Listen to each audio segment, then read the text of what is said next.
우리 이영란 교수님은 우리 구역의 어머니잖아요. 우리 특성 좀 부탁을 드렸는데 부탁합니다. 성가 저장미꼬리 예의를 부르겠습니다.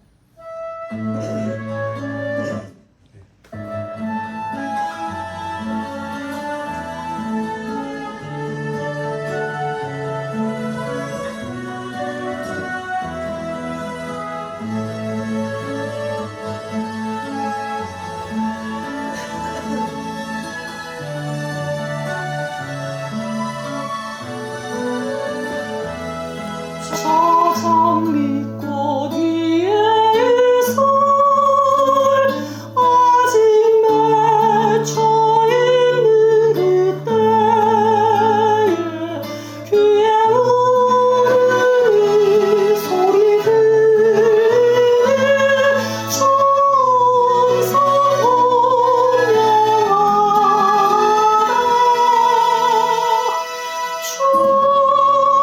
나와 동행을 하면서 나를 지고 사셨네. 우리 서로 가는 그 길도 알 사람이 없더라. 그 청아한 주의 음성 우는 새도 잠잠케 한다. 내게 들리던 주의 음성이 늘 귀에 쟁쟁하다. 주님 나와 동행을 하면서 나를 지고 사셨네. 우리 서로 가는 그 길도 알 사람이 없더라.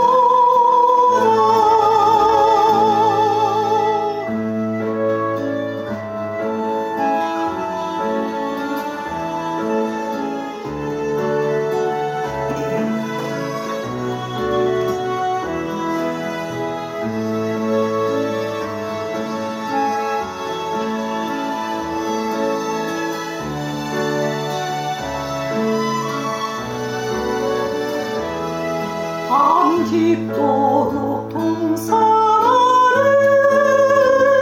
주와 함께 있으려 하나. 괴로운 세상에 할 일 많아서 날 가라려 하신다. 주님 나와 동행을 하면서 나를 지고 사셨네. 우리 서로 가는 그 길도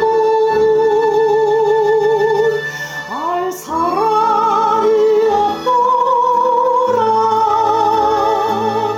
우리 서로 가는 그 길도 알 사람이 없더라.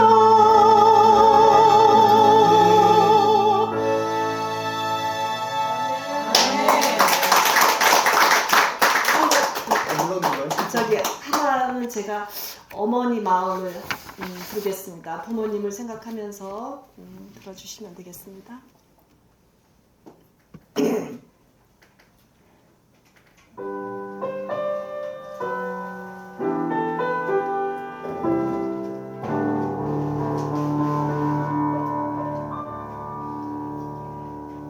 나 실제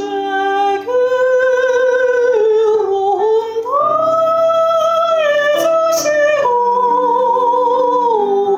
길을 제 밤낮을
하나님께서 저와 여러분에게 주시는 말씀은 요한복음 10장 7절에서 10절까지의 말씀입니다.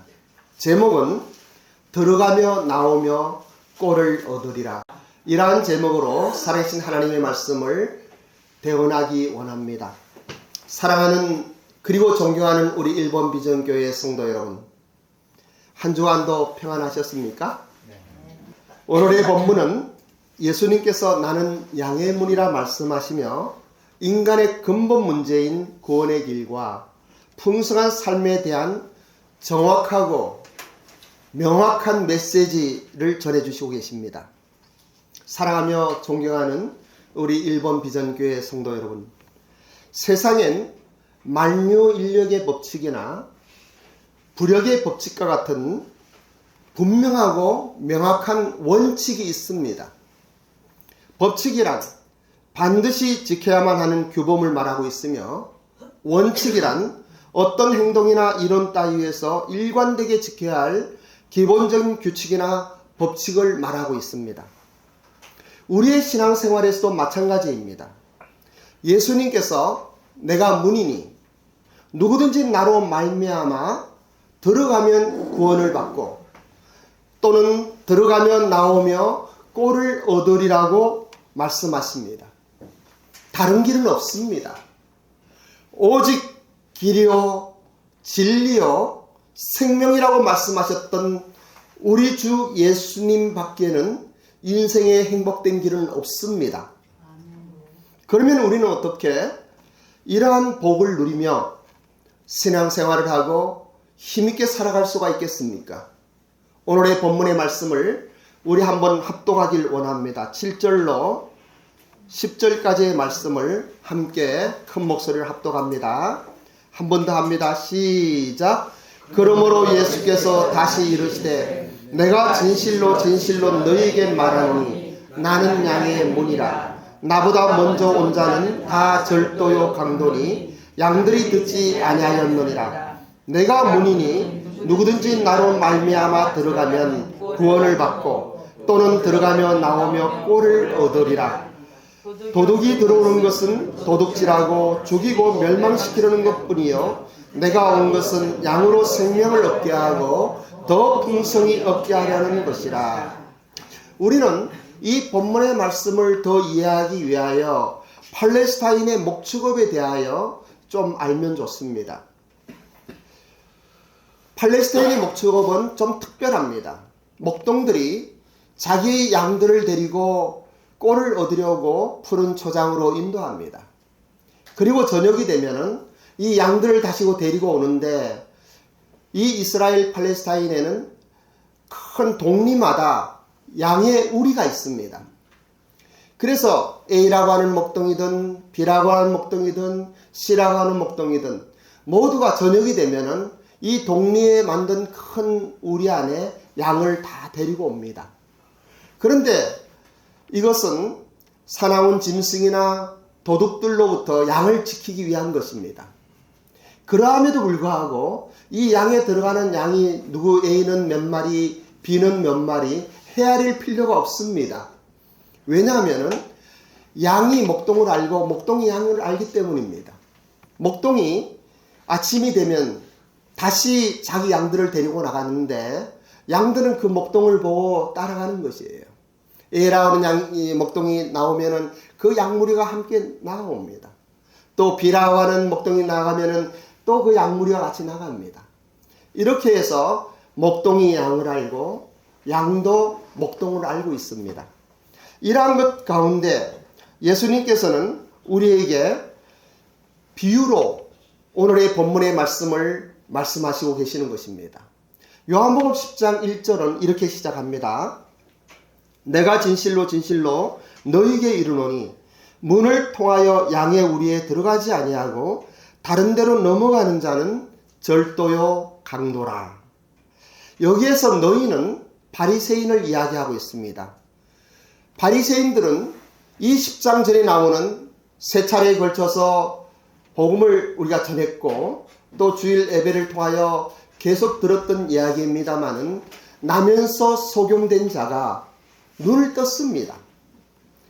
그런데 얼마나 기쁜 일입니까? 함에도 불구하고 바리새인들은 그 눈뜬 소경을 유대인의 세계에서 쫓아내는 것이에요.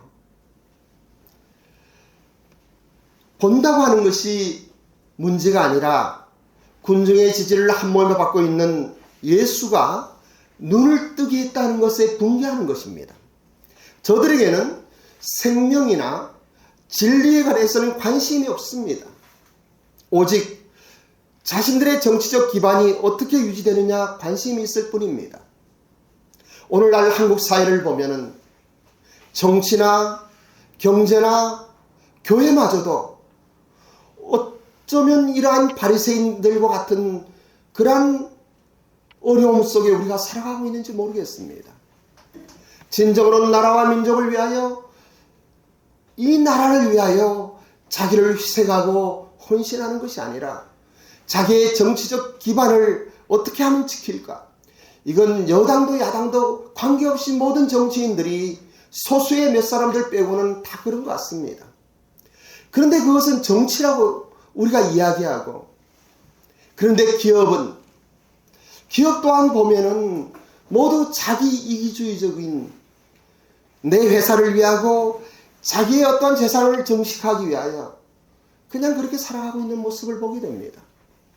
이러한 모든 것들은 사회 현상이라 할지라도 어쩌면 교회마저도 내 교회 그리고 나와 내 가족만을 위한 이기주의적인 것이 팽배한 것 아닌가 하는 아픔이 있습니다. 오늘 우리는 본문의 말씀을 통하여 다시 한번 우리 자신을 돌아보아야만 됩니다. 우리가 예수님의 제자라고 하면 예수님을 닮아야 돼요. 예수님의 살아간 그 모습이 우리의 모델이 되어야만 됩니다. 양의 우리는 유대 민족에 있어서 자신들을 구분하는 하나의 울타리가 됩니다.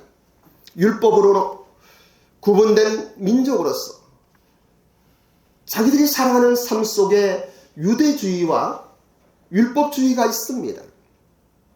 이스라엘은 이 율법주의라고 하는 울타리 안에 갇혀져 있는 것이에요. 어쩌면 우리 신앙인들도 우리 교회의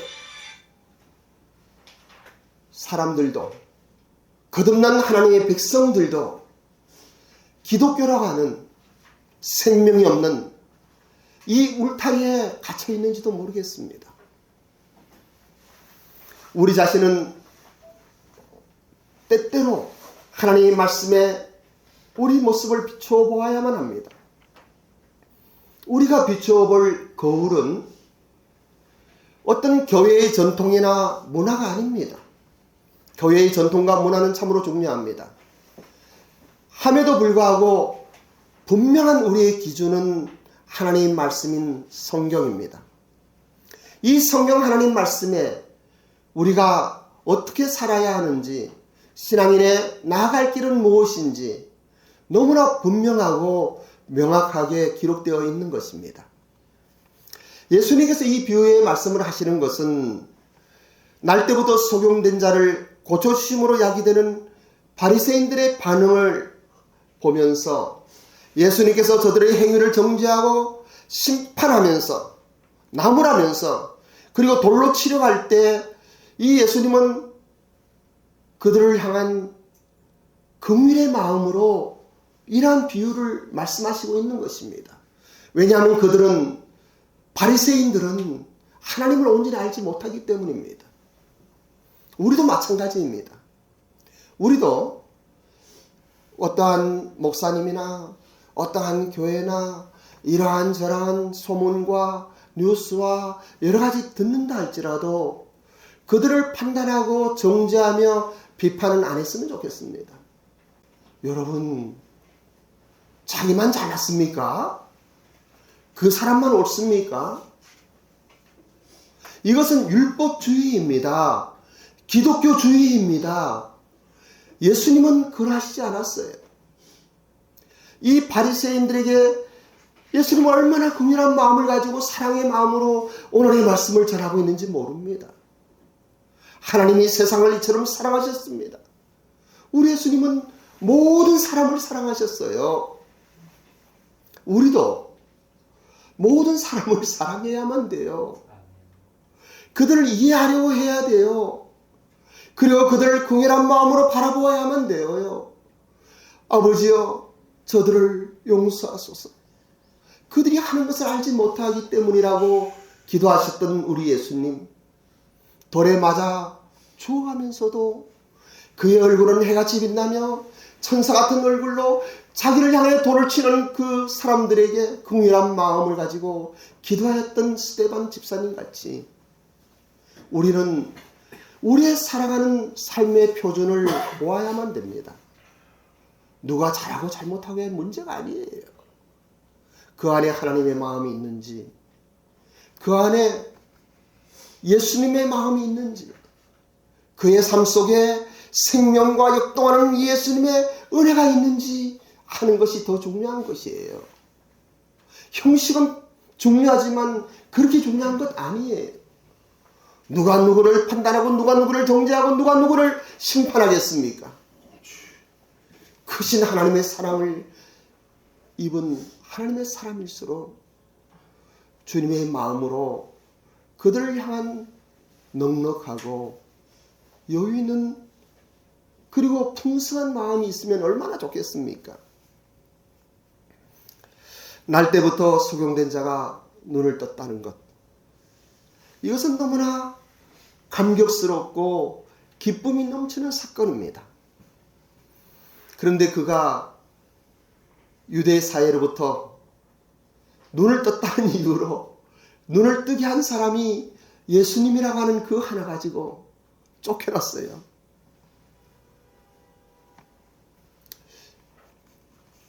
오늘날 우리 한국 사회는 예수님 제대로 믿는다고 쫓겨나지 않아요. 근데 일본만 해도요, 예수님을 믿고 교회 간다고 하면은 아마도 한국에서 제가 잘 모릅니다만 여호와의 증인을 보는 것 같은 그런 이미지가 있습니다. 오늘도 몇몇 사람과 그런 이야기를 했는데, 일본에서는 신앙인들이 참 신실합니다. 왜냐하면 그러한 사회에서 어떠한 박해, 핍박, 특별하게 어떠한 것은 없다 할지라도 뭔가 차별받고 힘든 환경 속에 그래도 믿음을 가지고 교회 가는 거예요. 그런데 한국은 교회 가는 거 누가 탓하지 않아요. 그러므로 우리는 오히려 더 어려운 시대를 맞고 있어요. 우리의 신앙이 흐려지는 거예요. 우리의 마음이 나태해지는 것이에요. 긴장함이 풀리고 그냥 시간 나면 우리 교회 사람들은 아니고, 우리 교회 사람들은 그래도 주일 하나님께 예배 드려야 한다는 마음으로 이렇게 많이 나오시지만은, 예배는 모이게 힘쓰라고 말씀하셨던 예수님께서 안식 후 첫날 주일 함께 모여서 살아계신 하나님을 함께 찬양하는 것입니다. 예수님은 창조주 하나님 아버지의 뜻을 따라서 우리 인간을 구원하시려고 이스라엘 백성들이 사는 그 땅에 오셨습니다. 그리고 율법과 전통 속에서 함께 어울려 함께 살아가고 있습니다. 그러한 와중에 오늘의 비유의 말씀을 하시는 거예요. 예수님은 저와 여러분의 영혼을 구원하기 위하여 가장 선명하고 합법적인 방법을 통하여 이스라엘에 오셨습니다. 본문의 7절과 8절의 말씀을 보십시오. 그러므로 예수께서 다시 이르시되 내가 진실로 진실로 너희에게 말하노니 나는 양의 문이라. 나보다 먼저 온 자는 다 절도요 강도니 양들이 듣지 아니하였느니라. 우리가 잘 알듯이 예수님은 세상을 구원하시려고 이 땅에 오셨습니다. 사도신경의 고백과 같이 성령으로 잉태하사 동정녀 마리아에게 나셨습니다. 십자가에 못 박혀 죽으시고 성경에서 예언되었던 것 같이 3일 만에 부활하셨습니다. 부활하신 예수님께서는 많은 성도들에게 500의 형제들에게 사도들뿐만 아니라 그들에게 자신이 부활한 하나님의 독생하는 아들이라는 것을 증명시켜 주시고 승천하셨습니다. 하늘에 오르신 그 예수님께서는 다시 이 땅에 오신다고 약속하셨습니다. 내가 이 땅에 올 때까지 너희는 나를 기념하라고 말씀하십니다. 우리가 코로나의 사태로 한 달에 한 번 드리는 성찬 예식을 하지 못하고 있지만은 지금 기도하면서 6월이나 7월 조금 더 상황을 보면서 성찬 예배를 드려야 되겠다 하는 마음도 갖고 있습니다. 물론 여러분들과 함께 동의를 거쳐서 함께 의논하면서 매주 첫날, 매월 첫 주일날 드리던 성찬 예배를 시작했으면 어떤가 생각해 봅니다. 주님은 양의 문으로 들어오셨어요. 성경에서 예언하고 선지자들이 기록했던 그 말씀 그대로 오신 거예요. 우리 한 사람 한 사람, 저와 여러분의 영혼을 구원하시려고 오셨습니다. 이제 양의 우리 안에 들어오셔서 한 사람 한 사람을 부르시는 거예요. 목동이 나갈 때는 피리를 분다고 그래요. 진짜 부는지 안 부는지는 안 봐서 모르겠는데, 그러면 양들은 자기 목동이 부는 그 피리를 듣고 안다고 합니다. 눈이 어두워서 양들은 눈이 어둡다고 그러더라고요. 그래 앞서가면은 이 양들이 따라가는 거예요. 우리는 여기는 한 번 한 번 예외 없이 각각 우리의 이름을 부르신 하나님의 음성에 응답하신 분들입니다. 예수님께서는 베드로를 부르시고 안드레를 부르시고 사마리아 여인 그 우물가 여인을 부르시고 마태를 부르시고 삭개오를 부르시고 그리고 또 구역이를 부르시고 정민이를 부르신 거예요. 이러한 이름을 부르셨던 우리 주님께서 이사야서 43장 1절의 말씀을 보면 너무나 기가 막히게 기록되어 있어요. 이사야서 43장 1절의 말씀 외우고 있습니까? 너는 두려워하지 말라. 내가 너를 구속하였고 너를 지명하여 불렀나니 너는 내 것이다 하는 말씀이에요. 한번 해봐요.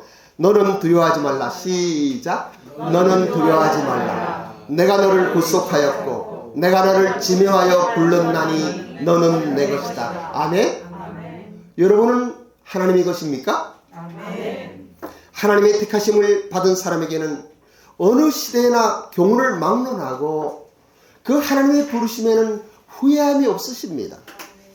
하나님의 부르심에는 한가할 수 없는 은혜가 있으므로 언제나 창조적이고 효과적이며 명확하고 명료하고 분명한 것입니다. 우리 모두 로마서 8장 29절로 30절의 말씀을 우리 한번 합독하도록 하겠습니다. 로마서 8장 29절로 30절입니다. 앞에 띄웠습니다. 자, 시작.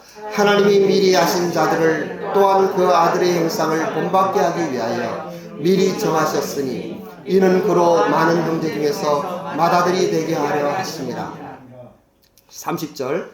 또 미리 정하신 자들을 또 하나 부르신 그들을 또한 의롭다 하시고 의롭다 하신 그들을 또한 영화롭게 하셨느니라. 예, 이 말씀은 고난주간인 4월 10일 날 11분의 메시지로 분명하게 선포한 설교 말씀입니다. 그래서 이 말씀을 설명하지는 않습니다. 하지만 한 가지 확실한 것은 하나님께서 먼저 미리 아신 자들을 부르셨다고 하는 거예요. 여러분 한 사람 한 사람을 그렇게 부르셨어요. 우연히 어디서 황 목사님을 만나서 일본 교회가 있다고 해서 박 목사한테 전화했는데 만납시다 예배에 참석하세요 해갖고 오셨습니다마는 그것이 하나님의 부르심인지도 모릅니다. 우리는 사람과 사람의 만남 속에 하나님의 은혜를 경험해야만 됩니다. 우리는 사람과 사람의 만남 속에 하나님께서 왜 만나게 하셨는지 그 의미를 깨달아야만 합니다. 우연이란 없는 것이에요. 로마서 5장 8절의 말씀도 우리 모두 합독하겠습니다. 로마서 5장 8절의 말씀입니다. 시작. 우리가 아직 죄인 되었을 때에 그리스도 예수께서 우리를 위하여 죽으심으로 하나님께서 우리에 대한 자기의 사랑을 확증하셨느니라. 그래요. 교회는요, 완전한 사람들이 오는 것이 아니에요. 교회에는 뭔가 성숙한 사람들이 오는 곳이기도 하지만은 그러한 분들만 오는 곳이 아니에요. 부족하고 흠이 많고 때로는 삶에 피곤하고 지쳐서 이 무거운 짐을 어떡할까 할 때에 사실은 이것이 은혜거든요. 하나님을 모르는 모든 사람들은 무거운 짐을 지고 있는 것이에요. 근데 자기가 지고 있는 무거운 짐이 무엇인지도 알지 못하고 그냥 살아가는 거예요.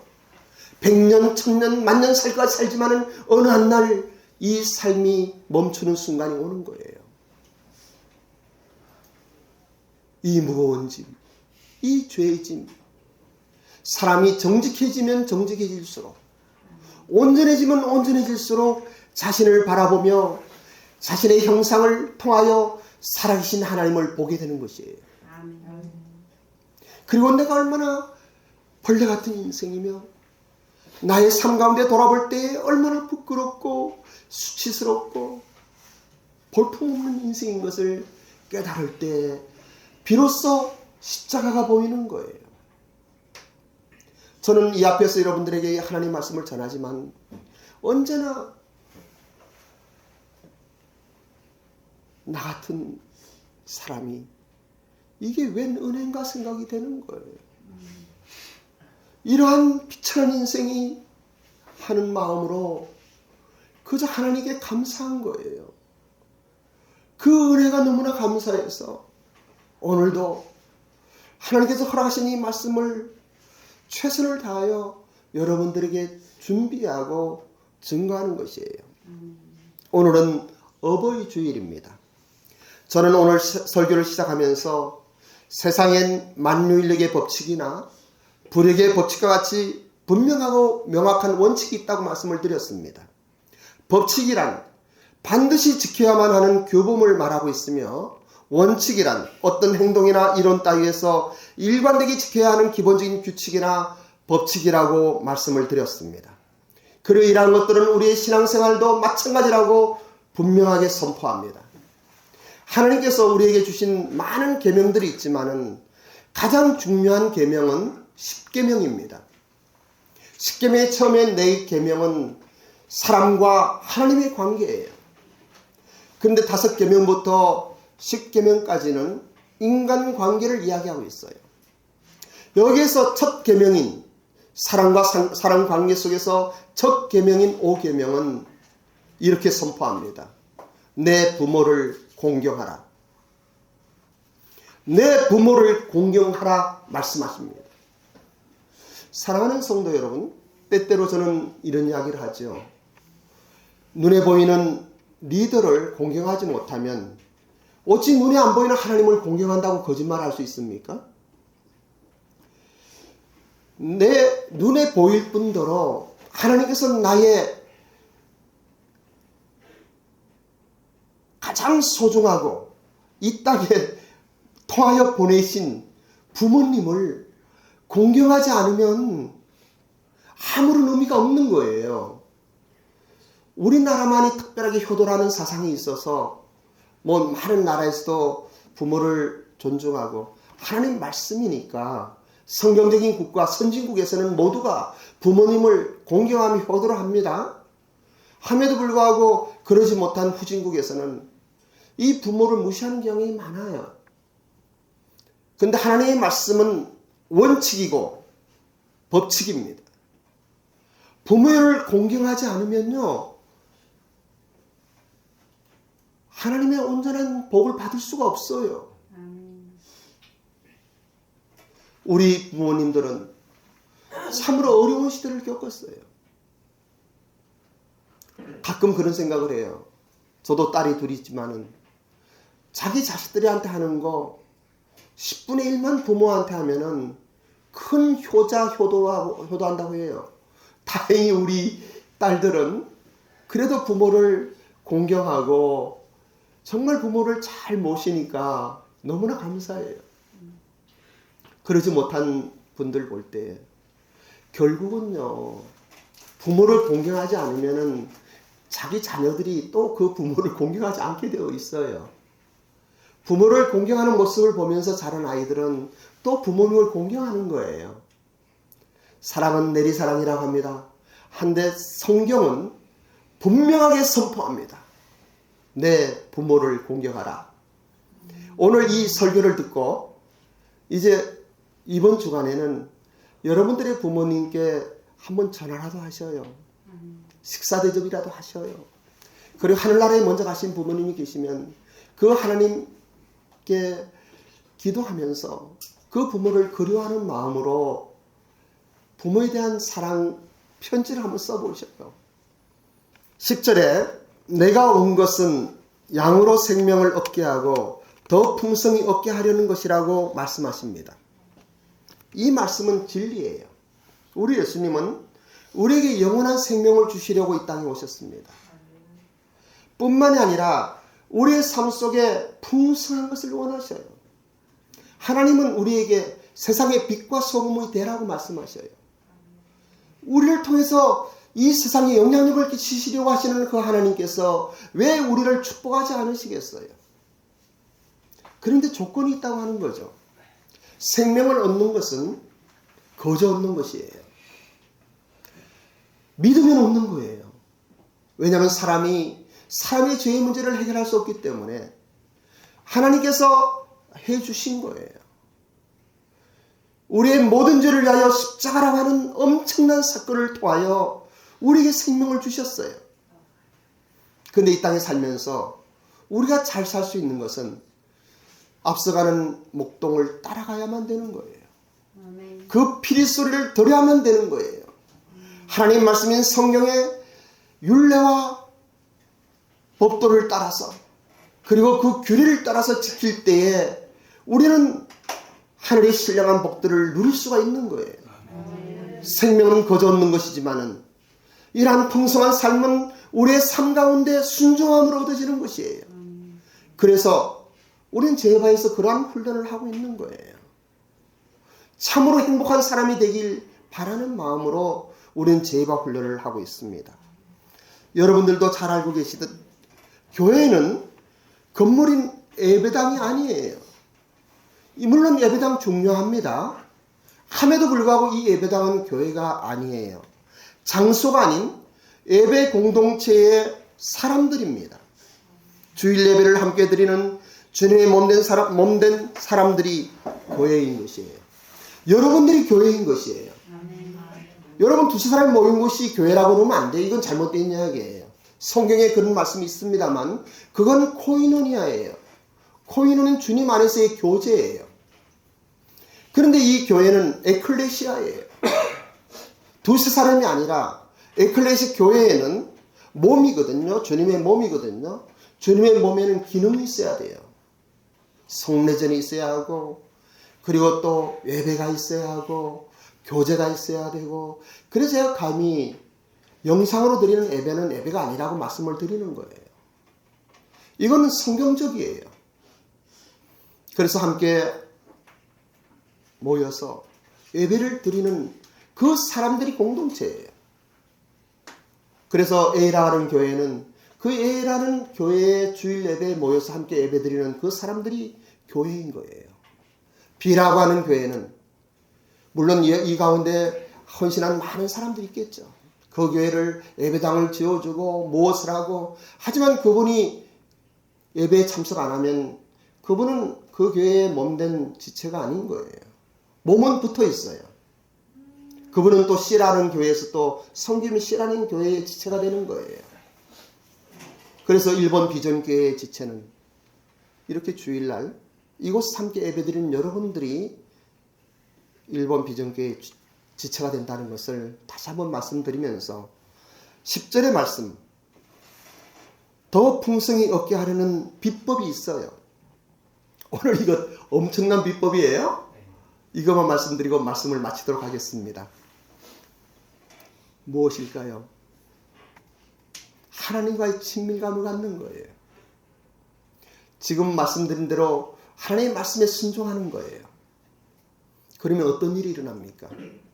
하나님께서 기업을 하시는 분이든 직장생활을 하시는 분이든 사역을 하시는 분이든 예외가 없어요. 하나님이 주시는 것이 가장 소중한 거예요. 어떠한 아이템을 만나게 하시는 것도 하나님이에요. 인간의 노력으로 어느 정도 할 수 있는 것은 할 수 있어요. 그런데 정말 좋은 것을 주실 때에는 이건 하나님의 선물이에요. 정말 좋은 사람을 만나는 것도, 비즈니스의 파트너를 만나는 것도, 연인을 만나는 것도, 그리고 정말 여러분 기억해 보셔요. 이거는 연세 좀 드신 분들이 있으니까 지난 세월을 기억해 보셔요. 저는 그러한 경험을 너무 많이 겪었어요. 어찌 이 사람을 이렇게 만날 수 있었을까? 제가 프랑스에 루비동밖에 모르는 사람이 명품 사러 갔다가 300만 원이라는 큰 돈을 내가 들고 다니면 잊어버릴 것 같아갖고 찾다가 어느 명품 가게가 있어요. 거기에 내가 영수증을 받고 나는 일본에서 왔는데 명품을 사러 왔다 하고 돈을 맡겼어요. 그랬더니 300만 원이 엄청 큰 돈이거든요. 그 가게가 벌컥 뒤집어졌어요. 그리고 오너가 빅토르라는 유대인이 왔어요. 그리고 그 사람하고 이렇게 비즈니스 하게 됐는데 이 사람 만난 것이 제가 잘했다고 생각을 했어요. 그런데 어느 날 기도할 때 아버지 학교에서 그분을 만나게 하신 것이 하나님이시더라고요. 여러분의 인생길에 중요한 누구를 만났습니까? 하나님의 선물이에요. 소중하게 생각하셔요. 비즈니스나 사람의 만남이나 그리고 어떠한 사건이나 모든 것이 그렇습니다. 인간의 노력으로 얻을 수 있는 것은 한계가 있어요. 그러나 이것을 넘어서는 하나님의 큰 은혜가 임합니다. 하나님과 친밀한 사람은 하나님의 말씀대로 하나님께서 축복하시는 거예요. 하늘에 속한 모든 신령한 복으로 복을 주시는 거예요. 우리는 그것을 가슴에 담고 오늘도 기도하면서 주님 저에게 복을 주세요. 여러분 복 받고 싶죠? 아멘. 기복신앙이 아니에요. 돈 많이 벌고 뭐 이거 아니에요. 그것도 필요해요. 하지만 진정한 복은 우리의 삶 가운데 하나님이 허락하십니다. 오늘은 들어가며 나오며 꼴을 얻으리라. 여러분 들어가며 나오며 꼴을 얻으시기 바랍니다. 우리 예수님의 음성을 듣고 예수님을 따라가시기 바랍니다. 그러면 여러분의 인생이 평안할 거고 여러분의 삶이 행복할 거고 여러분의 주위에 있는 사람들은 이 예수님의 은혜를 통하여 또 예수님께 돌아올 것입니다. 함께 기도하겠습니다. 아버지 하나님, 저희 일본 비전교회가 예배 공동체로서 더욱 교회다워지며 성령 하나님의 기름 부음의 은혜와 하늘에 속한 모든 신령한 복을 받는 축복의 장소가 되게 하옵소서. 우리 주님 머리 되시고 몸된 지체로서 언제나 살아계신 하나님의 생명을 공급받는 선한 목자를 따라 순종하며 나아가는 양들이 되게 하옵소서. 감사드리며 예수님의 이름으로 기도드립니다.